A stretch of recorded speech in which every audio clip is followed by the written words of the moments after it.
Hi, my name is Dave Weymer, although I'm more commonly known as Dazy.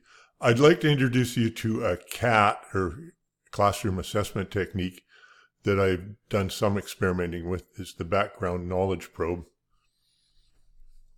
The background knowledge probe is a short questionnaire designed to get an understanding of what the students may already know about your course material. They may have done some preparation for the course, or it could just be things they've learned throughout life. It can help you determine where to focus your instruction and also what misunderstandings need to be cleared up. Sometimes clearing up those misunderstandings can be more challenging than training from zero.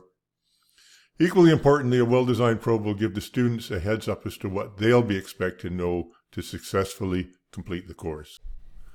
For best practices for designing a background knowledge probe, you can design the questionnaire to suit yourself and your course. A couple of open-ended questions can be good, but you should limit the length of the answers to a couple of fairly short sentences for the sake of time and to help keep your assessments from getting too complicated. Using true, false, short answers, or multiple choice can help keep it quicker and more efficient, but mixed up to suit your needs. Remember, you're just finding out about their knowledge related to the course. Just stick to that. And keep it interesting but not demoralizing. Have a few harder questions for those that put some effort in, but don't demoralize the ones that don't know a bunch. Have a few easy questions too. After all, they came to the course to learn new stuff. And more best practices is use it early.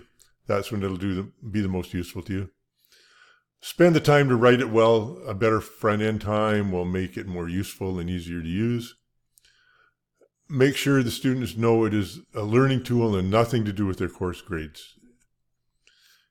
It can be done as a handout or as questions on the board. It's your call, however you like to do it. And it's a good idea to try it out before you use it. Is on yourself is good, but also good to try it on someone who doesn't know the subject matter. So yeah, there's several sorting methods you can use. Is the simple sorting method is just a matter of did they know the subject matter, or do they didn't know it.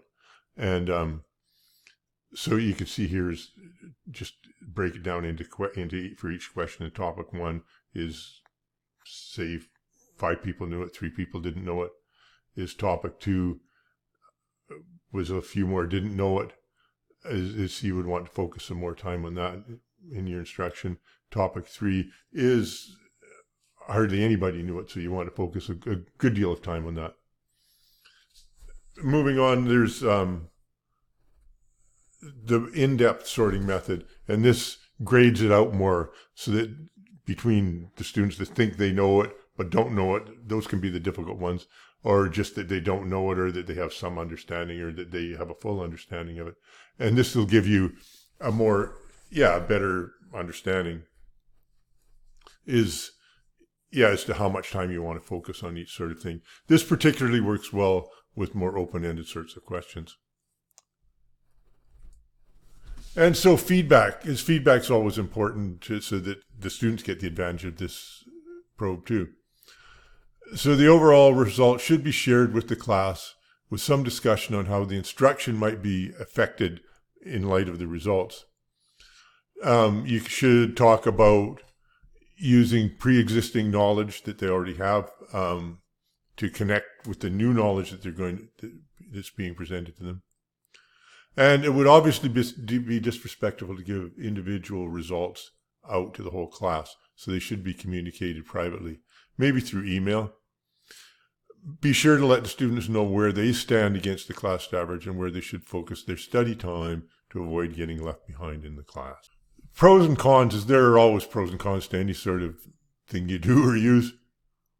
So a pro of this is it gives the students an idea of what's coming and what they'll need to learn to be successful in the course.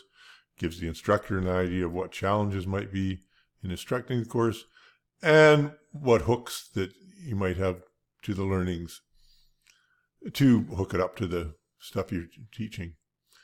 And it can help students link what they know to what they're going to learn. And it works for any size class.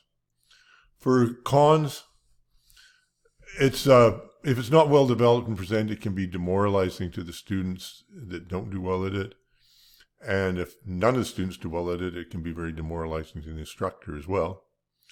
And with biases is that you always want to be careful that you're treating all learners equally and fairly. And this tool can create biases. And yeah, you want to be really careful about that. So, just to summarize, if you are going to use this knowledge probe, you want to be prepared to deal with what you discover. Don't bother doing it if you're not prepared to change things up if they require changing.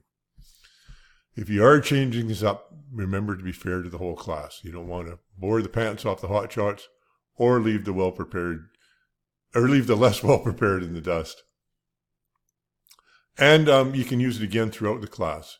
If there's a problem with their learning or with your instructing, you all want to figure it out before the end of the course when it's too late to do anything about it.